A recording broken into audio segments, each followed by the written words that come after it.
ገጠር እንድንገባ ፈልጋለሁ። እሺ ሁሉም እንደሄዱ ታውቃለህ። እኔ እናንተ ነን የቀራ ነው እኮ እና እኔ ነኝ እኮ ሄዱ ያልኳቸው ሁላቸውንም። አዎ እኮ እነሱ ደግሞ ተስፋ ቆረጡ። እኔ ደግሞ ተስፋ መቆረጥ ሰው አይደለሁም። እግዚአብሔርን አንተ ትሄዳለህ ብዬ ነው ዝም ብዬ ቁጭ ያልኩት እንጂማ አልሄድም ብዬ። ምን አይነት ብልግና ነው ቤተሰቦች? እኔ ከቀን ወደ ቀን የአብርሽና የሄርሜላ ነገር እጅግ በጣም ግራ እየገባኝ ነው። ከቀን ወደ ቀን የመረጋጋት ስሜት እናያለን። ከቀን ወደ ቀን ነገሮች ሲለወጡ፣ ነገሮች እንዲስተካከሉ አብርሽ ይሰራል። ከቀን ወደ ቀን እየተለወጠ ይመጣል ይሄ ልጅ ብለን እየጠበቅን ያለ ነው ሁላችንም። ነገር ግን አብርሽ ከቀን ወደ ቀን እየባሰበት ነው እየመጣ ያለው። ከዚህ በፊት ሲያደርግ የነበረው ሲሰራ የነበረው ሁሉም ነገር ቤተሰቦቼ ሆን ብሎ ነው። በዚህ ሳምንት ተጎድቻለሁ፣ ሩታን ስላጣው ከፍቶኛል፣ ትዳሬን ስላጣው ከፍቶኛል ሲል የነበረው በሙሉ ሲያስመስል ነው። በቃ ውሸቱን ነበር፣ ድራማ ሲሰራብን ነበር። ይሄ ግልጽ ነው። በቃ ያደረገው ነገር በሙሉ ሩታ ተናዳ ከቤት እንድትወጣ፣ አሁንም እያደረገ ያለው ደግሞ ሩታ ተናዳ ድጋሚ እንዳትመጣ፣ ድጋሚ ወደዚህ ልጅ ተመልሳ እንዳትመጣ። ሲጀምር እንዴት ልትመጣ ትችላለች ሩታ? በዚህ ሁኔታው፣ በዚህ ንግግሩ፣ በዚህ ድርጊቱ እንዴት ተመልሳ ልትመጣ ትችላለች? ይሄ አብርሽ በቃ ሆን ብሎ ሲሰራ ነበር፣ ሆን ብሎ ሲያደርግ ነበር።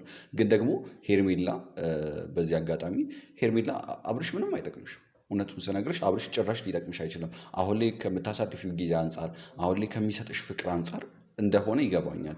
እንደዚህ የምትሆኝለት አብርሽ እየሰጠሽ ካለው ፍቅር፣ እያደረገልሽ ካለው ነገር ነው። ከሩታ መማር አለብሽ። አንቺም የሩታ ጣፋንታ ነገ አንቺ ላይ እንደማይደርስብሽ በምን እርግጠኛ ነሽ? ሲጀምር ቤተሰቦቼ እኛ ሰው ላይ የሆነን ነገር ስናደርግ ያ ክፉ ነገር ሊሆን ይችላል፣ ጥሩም ነገር ለሰው ስናደርግ ተመልሶ ወደ ህይወታችን ሊመጣ እንደሚችል ግልጽ ነው። ይህን ሁላችንም እናውቃለን። ስለዚህ አሁን ሄርሜላ ያደረገችው የሰራችው እጅግ በጣም የሚያስጠላ ጥፋት ነው። ሆን ብላ ነው ያደረገችው። ወደ ህይወቷ ተመልሶ ይሄ ነገር ይመጣል። በአብርሽ እንኳን ባይሆን ቤተሰቦች ሌላ የኔ ነው በምትለው ሰው እንኳን ራሱ ትካዳለች እቺ ልጅ። እመኑ፣ እንደዚህ አይነት ነገር ይገጥማታል። አብርሽ ዞሮ እቺ ልጅ ምንም አይጠቅማትም፣ ለጊዜያዊ ነው። ከጊዜ በኋላ ደግሞ ይተዋታል፣ እሷንም ይረሳታል። ከዛ ሌላ ሴት። እንደዛ ነው አብርሽ። ተናገሪያቸው አይደል እንዴ? ጥለውኝ ሄዱት እነሱ ጥለው ሄዱ። እኔ ደግሞ ጥዬ ካልሄድም እና ፈረጂ ታሳልፍ ያለሽ እና ቁጭ ልትል ነው እዚህ በመስቀል እዚህ ቁጭ ልትል ነው። ኧረ በእግዚአብሔር እውነት ችግር የለውም። እኔ ቤተሰብ ቤት ሄዳለህ። ምርጥ ገጠር ማትወጣበት ገጠር ነው። እሺ በቃ ከዛ እንሄዳለን። እቺ እጅግ በጣም ትልቅ አይነ ደረቅ እኮ አይነት አለው። ይሄ እንዴት ነው ቤተሰቦች የምትዳፈሩት? የሆነ ልክ አለው አይደል? እቺ በጣም ከልክ አለፈች። በጣም ስላችሁ በጣም እንዴት የሰው እንደሆነ እያወቀ። ትዳር እኮ እጅግ በጣም ትልቅ ነገር ነው። ትዳር በጣም የከበረ ነገር ነው። ትዳር ውድ ነገር ነው። ትዳርን በመሰረቱ ትዳርን የሚያገኝ ሰው እጅግ በጣም የተባረከ ሰው ነው። በጌታ የተወደደ ሰው ነው ትዳርን የሚያገኘው። ትዳር ውድ ነገር ነው። ትዳር ይሄ ዕቃ ጨዋታ አይደለም። ነገ ተነስታችሁ የምትረሱት ነገር አይደለም። እንዴት ነው የሰው እንደሆነ እያወቀች ትዳር ውስጥ እንደ ሶስተኛ ወገን ሆና መግባት፣ ከዛ ትዳራቸውን መበጥበጥ እንዴት ያስደስታታል? ይሄ ይቀወጣል፣ ይጨፍራል። ጉራገኛ ከሳምንት በፊት ነው እየተለማመድኩ የነበረው። አሳያለሁ፣ ጥበቤን አሳያለሁ። እዛም እነሱ ሲያዩ ጌታን ደስተኛ ነው። አብርሽ ግን እውነት ቤተሰቦች አብርሽ በጣም ይችላል። አብርሽ በጣም ስላችሁ በጣም ይችላል። በቃ ማስመሰል፣ ድራማ መስራት በጣም ይችላል አብርሽ። ይሄን ተክኖበታለሁ ብላችሁ በቃ አሁን ከዚህ በፊት ትላንትና ከትላንት ወዲያ ስናየው የነበረው ልጅ ነው ይሄ እንደዚህ የሚሆነው እንደዚህ የሚስቀው።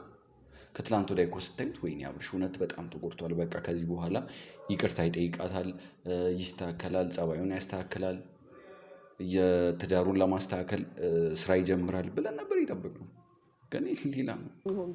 እሺ በቃ የምርክ ነው እኔ አብርሽን ማለት ነው በቃ ሀሳቡን ማላስቀይረው ነገር የለም። በጣም ጎበዝ ሰው ነኝ። በጣም ደስ ብሎኛል ዛሬ ተቀይሮ። እኔ ቃል አጣሁለት እውነት ለአብርሽም ለሄርሜላም ቃል አጣሁላችሁ። በቃ እውነቴን ነው የምላችሁ ቤተሰቦች፣ እውነት መቼም ቢሆን ተደብቃ አትቀር። በቃ እውነት ትወጣለች። ወደዳችሁም ጠላችሁ ባልጠበቃችሁበት መልኩ እውነት መውጣቱ አይቀርም። አብርሽ ያስመስል ነበር፣ እውነቱ ይሄ ነው። በቃ እውነት ወጣች። አሁን ተመልሳ ሩታ እንኳን ብትመጣ ይሄ ሰው ምንም አይጠቅማትም። ምንም ስላችሁ ምንም በቃ ልብ ገዝቷል ሚወደውን ወዶ የጠላውን ጠልቷል። እኔስ ቻልኩት ማይቻል የለ ብቸኝነት ሰው አልገደለ። ይህን ምን እንበላችሁ? የአብርሃምና የሳራ ያርግላችሁ እንበላችሁ። ግን የሰው ህይወት ላይ መጫወት ጥሩ አይደለም። ለአብርሽም ከዚህ በኋላ ለሚኖረው ህይወት በተለይ ደግሞ ቤተሰቦች የሴት እንባ በጣም በጣም ከባድ ነው። ወደዳችሁም ጠላችሁ ይደርሳል። ያ የእሷ እንባ የሩታ እንባ እርግጠኛ ነኝ ቤተሰቦች በአብርሽም በሄርሜላ አንደኛ ነገር እኔ አልመጣም ብያቸዋለሁ። ሲቀጥል ደግሞ እንደውም አልመጣም ብለህ ስትመጣ ሰርፕራይዝ ነው የሚሆኑት። አለቃ ሀሳቤን ካንስል አድርጌዋለሁ። አለቀ እንዴ! የሞተ ሰው ነው እኮ ሀሳቡን የማይቀይረው። አሁን ወይኔ ጉዴ! እኔ አንተን ስለምን ሁሌ ልግ አሁን እውነት እቺ ልጅ ሩታን ይቅርታ ባለፈው ጠይቃታለች አይደል? አብርሽንም በቃ ሁለተኛ ወደ ህይወታቸው አልመጣም ስትል የነበረች ሴት እንደዚህ አይነት ነገር ማድረግ ያለባት እነሱን ለማስታረቅ ነው መስራት። እውነት እቺ ልጅ ኖርማል ጓደኛው ነኝ ኖርማል ነን እኔና እሱ ምንም አይነት ግንኙነት የለንም። ላይክ ቤስት ፍሬንድ ነን። ሲጀምር ትዳር ውስጥ ቤስት ፍሬንድ አያስፈልግም። ቤስት ፍሬንድ የሚባል እቃቃ ጨዋታ አይደለም ትዳር አይደል? ቤተሰቦች ቤስት ፍሬንድ ምናምን የሚባሉ ነገሮች አያስፈልጉንም። ነገር ግን እንደዛ እንኳን ብለን ብናስብ መስራት ያለባት ማድረግ ያለባት እንደዚህ አይነት ጊዜ ወስዳ አብርሽን መምከር ነው ያለባት። በኢየሱስ ስም እስቲ እሺ በለኝና ገጠርን የመሰለ መስቀልን በገጠር ደስ በሚል ክትፎ ምናምን ሁሉም ባይ ባለበት ማክበር አሁን ምን ችግር አለ? ከዚህ በፊት ታከብራለህ ነበር። እሱማ ግን አሁን ሁኔታዎች እንትን አላሉኝም ነው ለመሄድ ነው። ታዲያ እዚህ በመሆንክ ምን የምጠቅመው ነገር አለ? እዚህ እስቲ ለምሳሌ እዚህ በመሆኔ በመስቀል ቀን ብለት የምትነግረኝ ነገር አለ? እሱማ የለም እኮ እዛ ሄደህ ጭንቅላትን ሪፍሬሽ ማድረግ አለብህ። ሰብሰብ ብለን እንሂድ።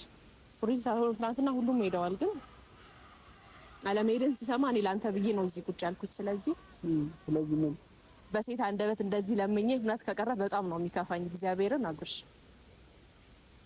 ከዛ ቤተሰብ ደግሞ ያልኩ ካትሳቀቅ ኖርማል ጓይ በቃ አብርሽ ይባላል አለቀ። አዎ ላንቺማ ቀላል ነው። ከዛ እኔም በቃ አብርሽ ይባላለሁ ብለህ መተዋወቅ ነው። ከዛ የበሉትን በልተህ የጠጡትን ጠጥተህ ከተጨፈረ ይጨፈራል። በቃ መስቀልን በስትክክል ማክበር ነው አለቀ። አስፈላጊ ሆነ ከዛ ጋሼ ጋር እንዳሰበበት እንኳን ፍቃድልኝ። ምንድነው አሁን እኮ መንገድ መስቀልን ማክበር ምን ማሰብ ያስፈልገዋል አብርሽ? ስለዚህ አብርሽ ሰውት ሌላ አንተ ብያረ ላይ ቀረውት አላሳዝንህም? በጌታ እኔ ለአንተ ብዬ ነው የቀረሁት እና ያ ሁሉ ሰው ሄዶ እኔ ሳልሄድ አሁን ብቻሽን ሂጂ ከሆነ በጣም እውነት ነው። በእናትህ እሺ፣ የምር ቆይ ከካሜራማን ጋር ነው አይደል? እንሄዳለን አይነት አንሄድም? ካሜራማኑማ ተስማምቷል። አንተን ለማስማማት ነው እዚህ ቆመው እንደ ከኛ ጋር አብሮ ይሄዳል። ቪዲዮ ምናምን ሊቀርጻል። አዎ ጌታ ጥሩ ነገርም ደግሞ ለቤተሰቦች ይዘህ ትመጣለህ ማለት ነው።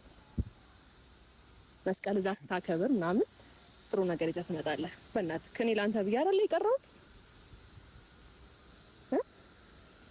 ወይኔ አብራው አረግ በእናትህ እኔ አሁን በቃ የታቦት የቤተክርስቲያን ስም ከምጠራ አሁን በእናትህ በቂ ነው ብና እሺ በለኝ። በእግዚአብሔር ጨነቀኝ እውነት። እና ሰው ቤት ተኝቶ ማክበር ይፈልጋል ለመስቀል። እሺ በለኝ። አሁንም ተኝቼ ነው ያልኩት። ግን አሁን ምን መሰለሽ እውነት ለና ቤላ ምናምን አልሄድም ብያቸው አሁን ከአንቺ ጋር ሲሄድ እነ ጽጌ ሁላ ዘንድሮ ገብተዋል ወደ ገጠር ማለት ነውና አስቢ ለነሱም ቢልይ አሁን እሺ ስልሽ ሌላ ነገር እንዳይመስል ባሊድ አስፈላጊ ካልሆነ ማለት ነው ራሴ ነኝ ሐሳቡን ያመጣሁት ትልና ይሄ ቪዲዮ አለመፖስት ይችላል። በቃ ሐሳቤ ራሴ ነኝ ሐሳቤን ያመጣሁት ትላለህ። አለቀ።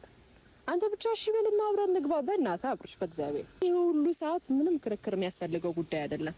እሺ በቃ ከዛ እንሄዳለን።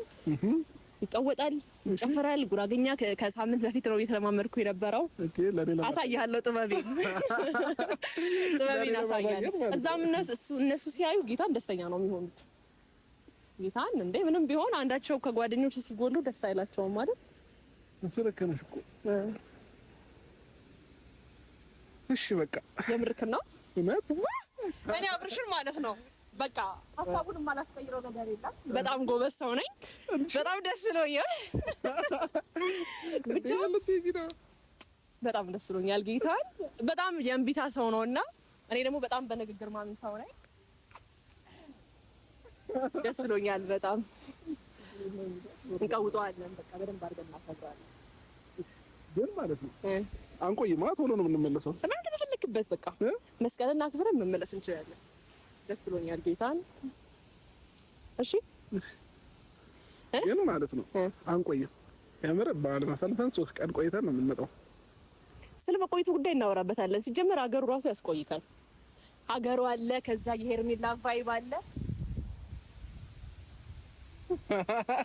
ራዛር እኮ እንዴት ማለት በቃ እዛ ደስተኛ ትሆናለህና የምትመጣበት እኔ እንጃ የምትመለሱላ አይመስለኝም።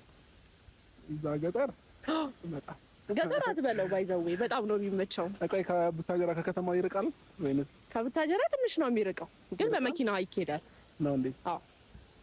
እና ፏፏቴ ያለ ምናምን እንዴት እንደሚያምር በጣም ግሪን ኤሪያ የበዛበት በረሃ ገጠር አይደለም። እኔ የምወስድክ ደስ ይላል። ብቻ በጣም እሺ ስላልከኝ ደስ ብሎኛል በጣም ይካል።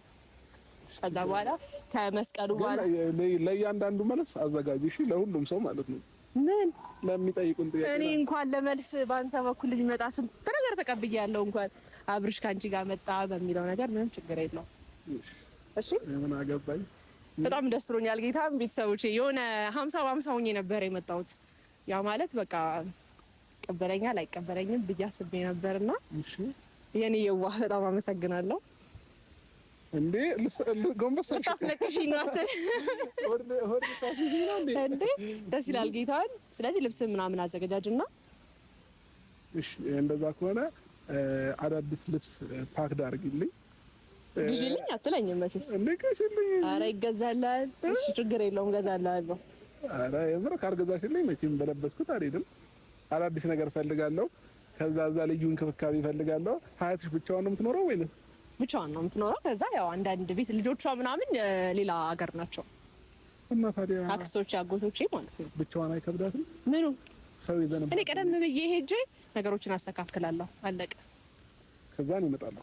ከዛ ትመጣለህ። ከዛ ታስተዋውቂኛለሽ። ከዛ አስተዋውቃለሁ። ይቀወጣል። በቃ ከዛ ወደ ቤት እመጣለሁ። ይቀወጣል ማለት ምን? ይጨፈራል። ዳመራ በርቶ ማለት ነው። እሺ ሌላ ጥያቄ አለክ? ሌላ ጥያቄ የለኝም። ያንተ ጥያቄ ብዙ ስለሆነ እንደዛ ከሆነ እኔ ብቻዬን ወስደሽኝ እዛ እኔ ስለምፈራ ማለት ነው እና አቤልንም ጓደኞቼን ሙሉ አብረን ለምን አንሄድም? እኔ በጣም ደስ ይለኛል። እነሱ ታጀራ ሄደዋል። በዛው መንገድ ይዘናቸው እንሄዳለን። ደስ ይለኛል። እኔ የራሴ ሀገር አልሄድ የራሳችን ሀገር እንሄዳለን ብለው እንዳያስቡ ብዬ ነው እንጂ እነሱማ ካሉ ለጽጌ የሚኖረው እንደዛ ከሆነ በቃ የምር ጌታ አይደል? ሰው ግን እንግዳ ምንም ችግር የለም። አለኝ ምንም እርግጠኛ ነኝ። ኖርማል ነው ማርያምን። ስለዚህ እንደዛ ከሆነ ሰብሰብ ብለን እናንተ ጋር እናሳልፈው። ታዲያ ጌታ ደስተኛ ነኝ። በጣም ደስ ይለኛል ይሄ ሀሳብ። በቃ ግን ሀያትሽ ላይ ጫና እንዳናበዛባት። ምንም ችግር የለው። ምን ያለው ከዛ በኋላ የሰፈሩም ሰው አለ እኮ ብቻዋን እኮ አይደለችም። የሚያግዛት ሰው ይኖራል። እሺ ግን ደግሞ አሁን ለሁሉም ነገር አስቀድመን አንቺ ላይ ጥናት ማድረግ ስላለብን እሺ ጉራግኛ እዚህ ጨፈረ አሳይንና ቢቢቢ ጌታን አልችልም ጉዳዩ ከካሜራ ጀርባ ነው። ጭፈራዬን ማሳየት ፈልገው ፋሚሊስ ናቸው አይደለ?